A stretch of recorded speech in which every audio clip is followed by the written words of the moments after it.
What does winter mean to you? You might say the scent of gingerbread cooking in the oven, maybe unwrapping Santa's gifts from under the Christmas tree, maybe even something as simple as community. But for us social shut-ins and gamers, it means a new TDS event. Typically, we can expect new skins and towers, and leave with some of the best memories of the year. However, for 2025, we just got a longer Halloween.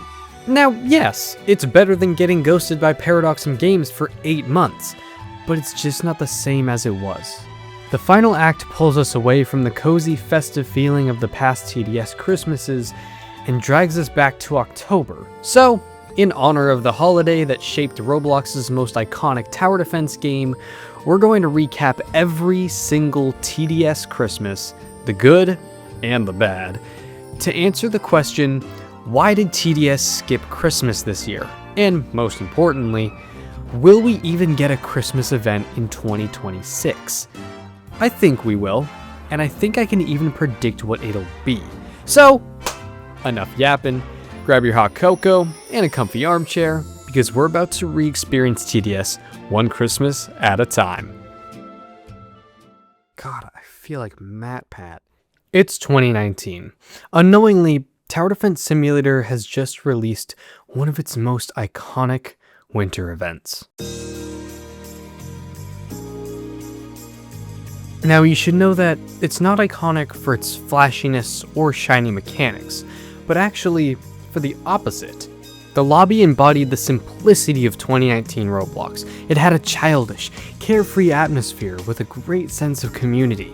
When it dropped, you could just feel the excitement through the screen. Spawning in alone brought a cozy feeling that, following TDS events, rarely hit. The main attraction, Krampus, was even more exciting. While there were only 15 waves and a small batch of 10 enemies, it was a perfect contrast to the warm and cozy lobby, the darker, colder themed atmosphere being backed by even the music. And when you zoom all the way out, that's all there really was to it. I'm telling you, man, every third blink is slower. I believe that's why 2019 Christmas is the source for so much nostalgia in the TDS community. I mean, take into account the reward pool, the short event game mode, and even the small lobby. It felt like the focus was never on the stuff, but rather how you interacted with it, how you built bonds with the people that you played with. That event brewed a very human connection between the players and the game. You could feel it.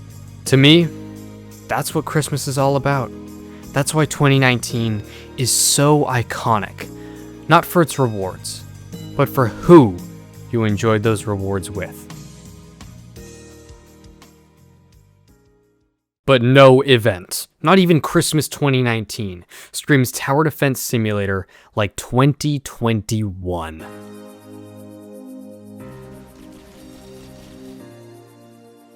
Oh my god, you can make a grown man cry. Listen, Frost Invasion had its flaws. It lasted far too long, wasn't awfully polished, and had a fair amount of bugs.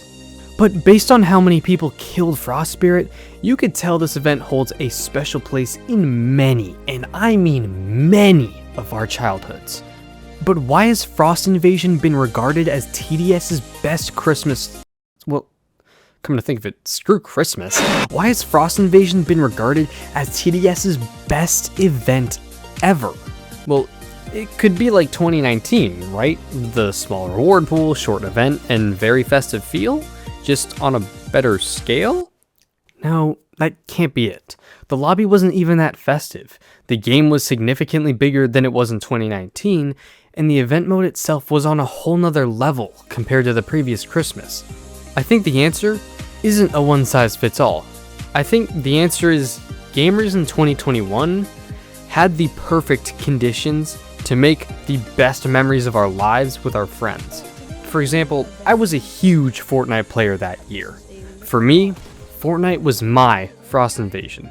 Everybody picked up a hobby or a pastime that became their world during that era. Your friends did the same, all of you stuck indoors while you hung out online instead of the playground. It built millions of little tribes, everyone in those tribes facing everything and every day together, something that's difficult to achieve when people's responsibilities reside beyond the screen. Frost Invasion's iconic because of the situation the world was in. It allowed us to build memories with the closest to us, without interruption. Except for Zoom meetings, but nobody was paying attention to those anyways. Frost Invasion is remembered so fondly because it just happened to be the TDS event occurring during lockdown. It could have been any event, really. So my hot take is that it's not just the event we miss, it's the sense of community. But if this, Frost Invasion 2021, was the pinnacle, why continue? What's after this? How much better can it get? It can get a lot better, actually. TDS still had a long way to go development-wise. I mean, they were nicknamed Tower Delay Simulator after all. So, what did Paradoxum Games do for their third Christmas event? Well, they kinda dropped the ball.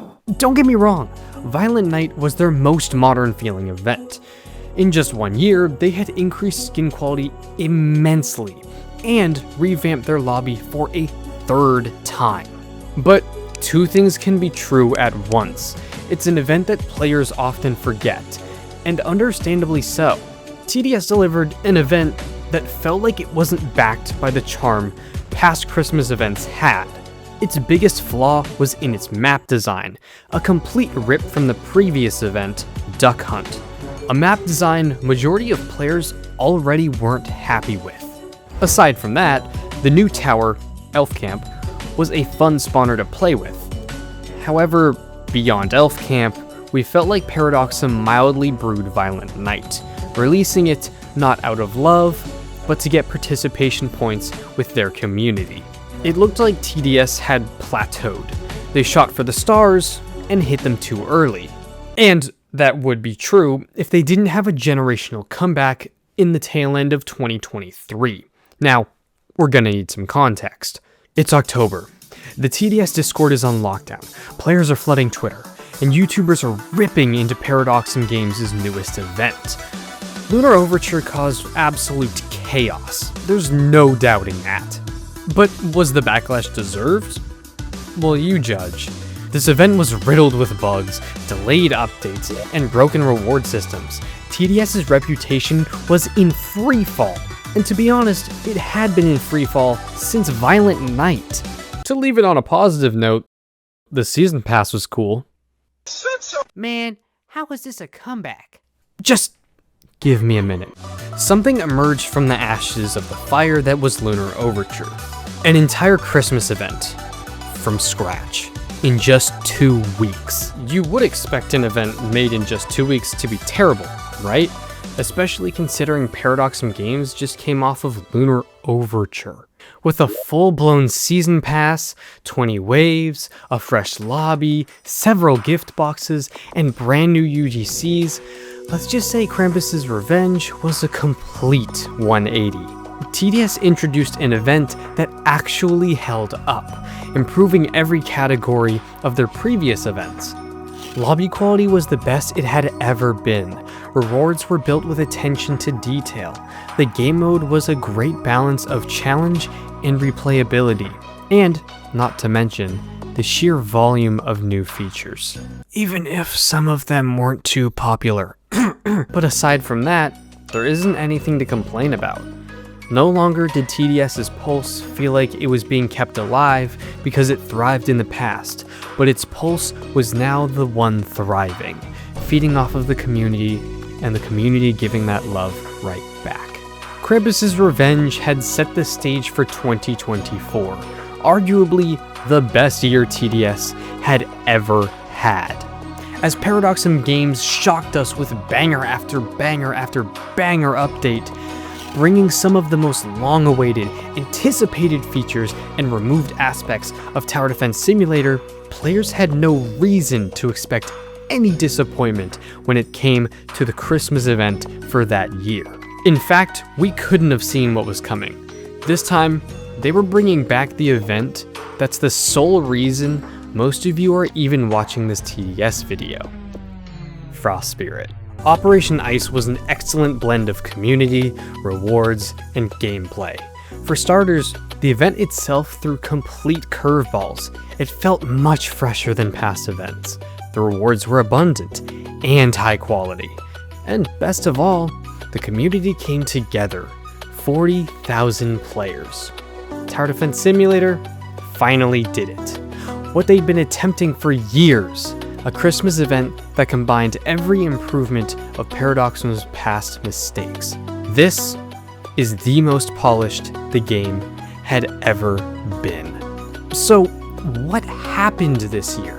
Why did TDS make their Halloween event extend into Christmas time? I mean, it seems so random, right? Well, actually, it makes a lot of sense. One phrase explains it all.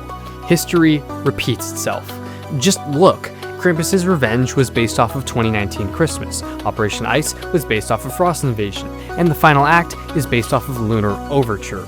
They want to drag Umbra back for round 2 in 2026, so they had to push narrator's comeback early.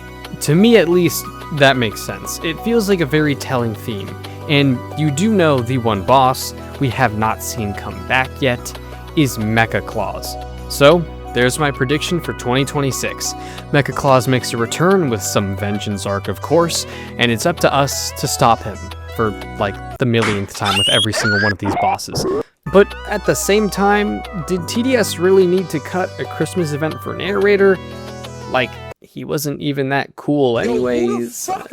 Well, whatever Paradoxum's case might be, we could be grateful for the generational run TDS has had during our childhoods. From a simple school project to a video game among the gems of Roblox's golden era, we'll remember it. Not for the cool gameplay, strong bosses, or new towers, but for the memories that brought us, the community, together.